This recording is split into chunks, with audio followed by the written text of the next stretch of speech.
Hello everyone, welcome to my channel. तो finally 5-6 दिन बाद सरोज का आखिरकार व्लॉग आ ही गया, क्योंकि बहुत सारे लोग इंतज़ार कर रहे थे उनके व्लॉग का। क्योंकि लास्ट जो उन्होंने अपनी वीडियो डाली थी उसमें उन्होंने अपने हस्बैंड, देवर और दोनों नंदों के खिलाफ़ एफआईआर कंप्लेंट की थी और उन्होंने उसकी कॉपी भी दिखाई की थी, क्योंकि मेरा बेटा उठवा दिया है मेरी ननद ने और मैंने चारों के खिलाफ़ पुलिस कंप्लेन कर दी है, क्योंकि मेरा बेटा मिल नहीं रहा है। उसके बाद उनका कोई व्लॉग नहीं आया। उधर से जो कुलदीप मलिक थे वो भी अपना व्लॉग बना के पूछ रहे कि भाई मुझे अनब्लॉक तो कर दो, मुझे कम से कम बता तो दो कि बेटा आया या नहीं आया, कहाँ है, कैसा है। उनकी बातों का भी कोई जवाब नहीं दिया। और आखिरकार आज 5-6 दिन बाद सरोज ने जो है व्लॉग डाल ही दिया।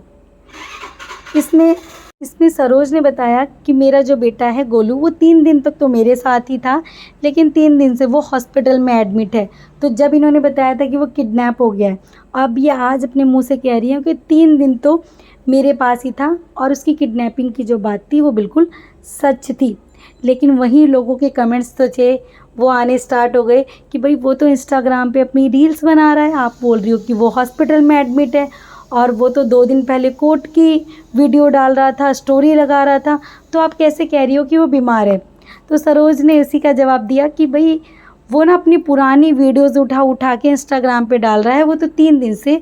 हॉस्पिटल में एडमिट है और मैं इसी वजह से अपनी वीडियोज़ भी नहीं बना पा रही थी, क्योंकि मेरा बच्चा बीमार है। चलिए भाई, मान भी लेते हैं अगर उनका बेटा बीमार है तो वो इस टाइम में वीडियोज़ नहीं बना सकती है।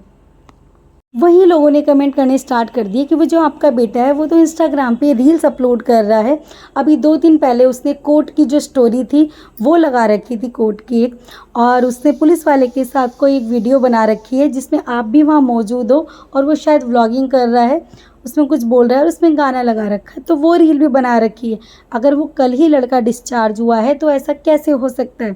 बड़ा कन्फ्यूजिंग सा इन्होंने व्लॉग बनाया है। अब आगे सरोज ने बोला है कि मैं कल गई थी करनाल में और वहाँ महिला पंचायत थाने में पंचायत हुई थी, तो भाई मैं तो पहले भी पैर पकड़ के माफ़ी मांग ही लेती थी और अब भी मैंने पैर पकड़ के माफ़ी मांग ली है, और जो शर्तें वहाँ पे रखी गई थी मैंने उन शर्तों को तो पूरा कर दिया है, लेकिन जो सामने वाले लोग हैं उन्होंने उस शर्तों को पूरा नहीं किया है। तो भाई सरोज की जो चैनल पे वीडियोस थी ना लास्ट 2, वो डिलीट हो चुकी हैं। या तो यही शर्त होगी कि उन वीडियोस को प्राइवेट कर दिया जाए या डिलीट कर दिया जाए।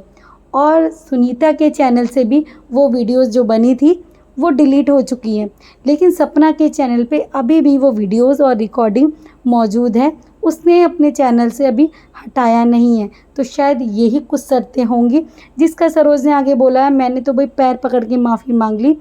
और गरीबों का तो कोई होता ही नहीं है, गरीब की बेटी का कोई नहीं हो सकता है। मैं तो पहले भी इन लोगों से माफ़ी मांग लिया करती थी और अब भी मैंने माफ़ी मांग ली है, लेकिन उसने ये क्लियर नहीं किया कि उसने किससे माफ़ी मांगी है। और मलिक फैमिली का आज के बाद मैं कोई जिक्र नहीं करूंगी, ऐसा भी सरोज ने बोला है कि मैं अपने चैनल में आज के बाद भाई अपनी ही व्लॉगिंग दिखाऊंगी, मैं उनका जिक्र नहीं करूंगी। उसके बाद लेकिन सरोज कहती है मेरे पास रिकॉर्डिंग्स भी हैं, मैं आगे आगे आपको दिखाऊंगी, क्योंकि अब मैं डेली व्लॉग डालूंगी। जो मेरा 5-6 दिन का गैप हो गया था, अब मैं अपना डेली व्लॉगिंग करूंगी और आपको और आगे चीज़ें पता चलेगी कि कैसे क्या हुआ था, क्योंकि धीरे धीरे तो बातें पता नहीं चल सकती ना इस तरीके से एकदम से, तो मैं धीरे धीरे करके इन बातों को बताऊंगी। हाँ, एक तरफ सरोज कह रही है कि मैं आज के बाद उनका नाम नहीं लूँगी, और वहीं पर कह रही है कि मेरे पास तो रिकॉर्डिंग मौजूद है, और दूसरी बात कह रही है कि मेरे संस्कारों पे भी उंगली उठी है ना, मेरे संस्कार भी लोगों ने बताए हैं कि तुम्हारे संस्कार दिए हुए गंदे हैं, तो इसका भी मैं जवाब दूंगी, मेरे पास सब कुछ है, मैं धीरे धीरे लोगों को सब कुछ बताऊंगी अपने व्लॉग में। और लोग भाई अपने कपड़े, जूते, चप्पल और जो अपनी लीड है ना वो सेफ़ रखें, क्योंकि हम लोग तो चोर हैं। जैसे कि सपना ने बताया ही था कि जब गोलू गया था वहाँ पे किसी काम से चंडीगढ़, और वहाँ जाके ये एडिटिंग सीखने के लिए गया था शायद, और वहाँ से इसने चोरी कर ली थी लीड और शायद कपड़े वपड़े चुरा लिए थे। तो इस बात का जिक्र सरोज ने भी अपने व्लॉग में किया था कि अरमान ने बुला तो लिया मेरे बेटे को काम सिखाने के लिए, लेकिन उसे 2-4 दिन बाद ही 500 रुपये दे के वापस भेज दिया। और आगे सरोज ने ये भी कहा कि मैं पंचायतनामा भी दिखाऊंगी, भाई किस किस के साइन है उसमें, ये सब चीज़ें भी मैं आपको दिखाऊंगी। मतलब उनकी अभी एक तरीके से वो कहती हैं कि मैं किसी के बारे में बात नहीं करना चाहती, मैं अपना मस्त रहूंगी। लेकिन वो एक तरफ वो फिर मलिक फैमिली के लिए उनका गुस्सा ख़त्म नहीं हुआ है कि मैं मलिक फैमिली का नाम नहीं लूँगी और मैं मलिक फैमिली के सारे प्रूफ्स भी दिखाऊँगी, मैं रिकॉर्डिंग्स भी दिखाऊँगी, मैं वो पंचायतनामा भी दिखाऊँगी कि किस किस के साइन है और किस किस के नहीं। क्योंकि भाई इन लोगों ने ही तो मेरे बच्चों को पाल दिया, अभी तक तो मेरे बच्चे मर गए होते ना। इन लोगों का ही 10 साल से जो है कर्ज है मेरे ऊपर कि इन्होंने मेरे बच्चे पाल दिए, मैं तो पाल ही ना पाती। और दूसरा, मैंने भी तो अपने तन मन से ना इनका सेवा की है, मैंने तो कुछ किया ही नहीं इनके लिए। भाई जहाँ तक हो सकती थी मैंने भी, मेरे पास पैसा तो नहीं था लेकिन मैंने सेवा तो की थी ना। क्योंकि जो ये सरोज ने लास्ट 2 वीडियो डाली थी उसमें इसने सपना सुनीता के बारे में भी गलत बोला था और साथ साथ अरमान मलिक के बारे में भी बोला था कि ये सब तो इतने सारे कांड करके भी ना बाहर खुले घूम रहे हैं और मुझे गवाही के लिए बुलाया जाता था, मैं गवाही देती थी इनके लिए, और 4-5 शादियां करके घूम रहे हैं ये तो इनके घर में तो, और बच्चों को पैदा करके छोड़ देने का तो रिवाज ही है। इस तरीके की बहुत सारी बातें सरोज ने जो है अपने लास्ट 2 व्लॉग में की थी, उनको ही इसने हाइड किया है। शायद यही शर्तें होंगी कि भाई जो आपने कुछ भी किया है उनको आप हाइड कर दीजिए। तो सरोज ने वही किया और सामने वाली पार्टी ने नहीं की है। तो सरोज वही कह रही है कि आप भाई शर्तें सारी मैंने तो मान ली, और उन्होंने कहा भी था कि 3 दिन का आपके पास टाइम है, उसके बाद आप आना, पंचायत वालों ने, कि जो चीज़ें नहीं होंगी फिर वो हम करवाएंगे। और दूसरा सरोज इसी में है। सरोज ने पहले तो बोला कि मेरा बेटा कल डिस्चार्ज हो गया था,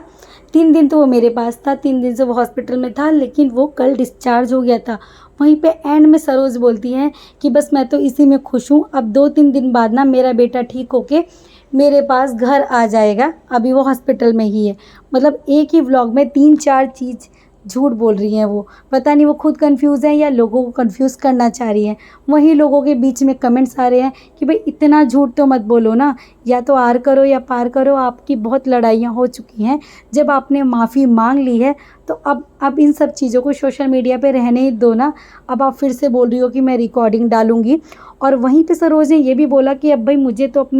अपने बच्चों से ज़्यादा ना अपने भाई भतीजों की चिंता है, क्योंकि उनको भी धमकी मिल चुकी है मेरी वजह से। धमकी तो खैर मुझे ही दी है लेकिन उनके लिए दी है, तो मैं नहीं चाहती कि मेरी वजह से कभी उनको भी कुछ हो, तो मैं आगे कुछ बोलना ही नहीं चाहती। साथ साथ वो ये भी कह रही है कि आप व्लॉग देखते रहना, धीरे धीरे आपको सब बातों को पता चल जाएगा।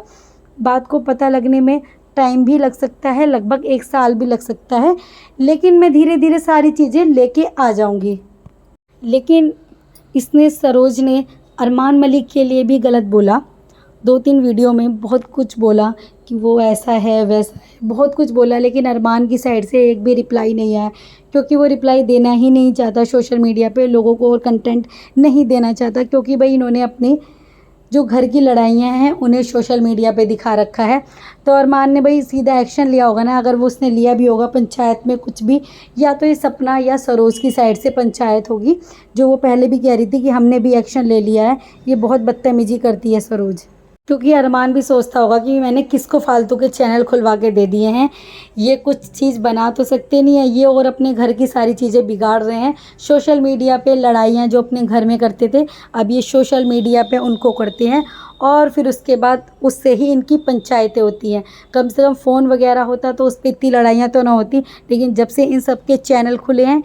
ये एक दूसरे के साथ ही कंट्रोवर्सी करते रहते हैं, एक दूसरे की पोल खोलते रहते हैं, और उससे बातें इतनी बढ़ जाती है कि इनके बच्चों के भी ऐसे ही हो गए हैं कि इनके बच्चे भी अपने से बड़ों की इज्जत नहीं कर रहे हैं, उनको गालियां दे रहे हैं।